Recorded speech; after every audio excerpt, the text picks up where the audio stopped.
I'm always hunting for great offline games, and honestly, these days, good offline games are getting harder to find. But don't worry, I've hunted down 10 offline games that are genuinely fun, fully playable without internet, and absolutely worth your time. So hit that like button, drop a comment if you want a reply from me, and now, let's jump right into it. Number 10. School's Revenge. This one stood out to me because it blends action combat with a gritty story set in a school and street world. You play as Bayou, a guy who's back in high school after 2 years in prison and is trying to reclaim his status while battling rival gangs. I liked how it combines a school story, fights, and progression. That said, it's not perfect. The combat is pretty basic, there are no advanced fight control systems, so fights feel repetitive over time. And honestly, the game needs more polish, especially in animations and overall smoothness. Still, if you're into story-driven fighting games and don't mind simple combat, this one is worth checking out.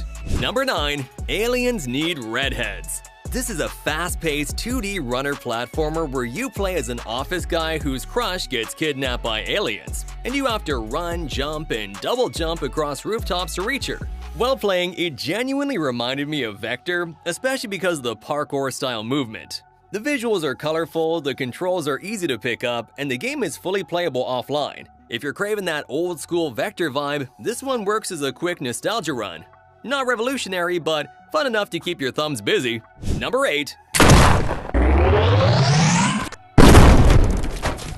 Gunslinger 2 is a fun shooter where you control a gummy-like character and duel across crazy environments. From rubber ducks to mini nukes, you can literally weaponize everything around you. The physics-based chaos is colorful, fun, and completely unpredictable. What's different this time is that the game now uses turn-based gameplay. So instead of fast, real-time shooting, you have to plan your moves and time your attacks carefully. It adds strategy while still keeping things chaotic. The visuals are more colorful, the locations are fresh and unique, and the game launches on January 20th. The real twist? If it includes a proper offline mode, this could easily become one of the most fun casual games on the list, but that's something we'll only know after launch. Number 7.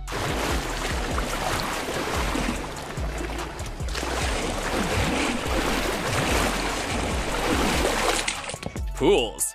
This one isn't your typical game, and honestly, I was pretty surprised by how different it feels. It's more of an atmospheric exploration experience set in eerie, liminal spaces. Quiet pool halls, endless corridors, and an unsettling silence that slowly pulls you in. There's no combat, no objectives, and no traditional story. You simply explore and let the atmosphere do the work. The visuals are minimal but deeply immersive, and the slow pacing makes it feel almost like walking through a surreal dream. It's calm, creepy, and strangely relaxing at the same time. Number 6.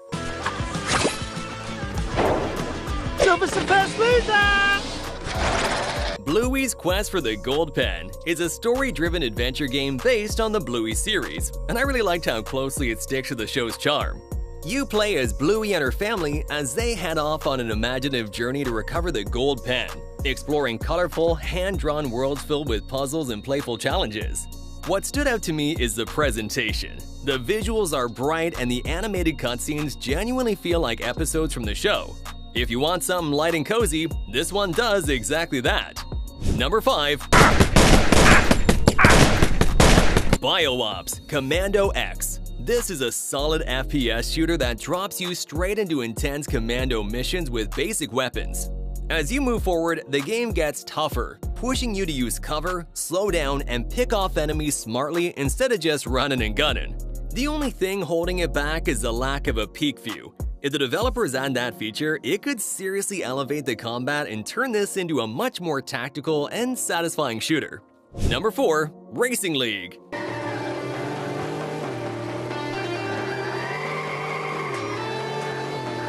This one surprised me with how much it packs into a mobile racing experience. It's a 3D racing game where you can tackle real-life tracks and choose different race classes. I like how it supports both offline AI races and online multiplayer, along with car upgrades and track unlocks that add solid progression. While the car physics and AI behavior could be improved, the game runs smoothly even on lower-end devices, making it a reliable and accessible racing title overall. Number 3.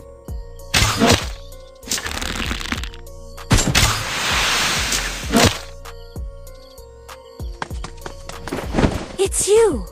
So I recently tried Ninja Creed 2 and honestly, it's a fun and satisfying experience right from the start. This is a first-person ninja shooter where run and gun doesn't work. Instead, the focus is on bows, crossbows, stealth, precision, and perfect timing. The game also throws in boss fights which add tension and keeps things exciting. That said, there is one downside: you can't manually control your character's movement, which felt a bit disappointing at times. Visually, the game looks solid. There are plenty of missions and upgrades to unlock and is fully playable offline.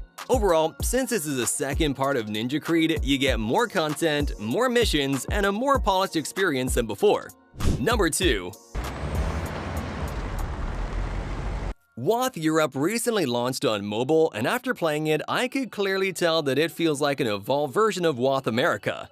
The core gameplay is the same, but the European map is much denser, where tracking, positioning, and patience matter far more. The game is slow-paced, but that's exactly what makes it more realistic.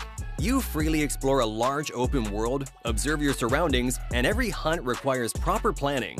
Overall, the Europe version felt noticeably tougher than the American one.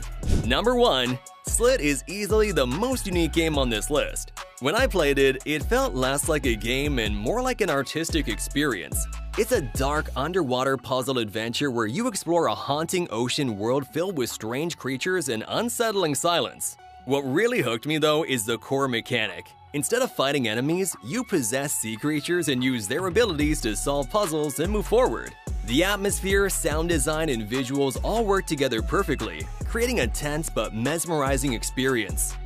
So that wraps up my list of the top 10 best offline games of the month. If you enjoyed the video, make sure to hit the like button and let me know in the comments which offline game is your favorite. For more honest game reviews and solid recommendations, don't forget to subscribe to the channel and turn on notifications.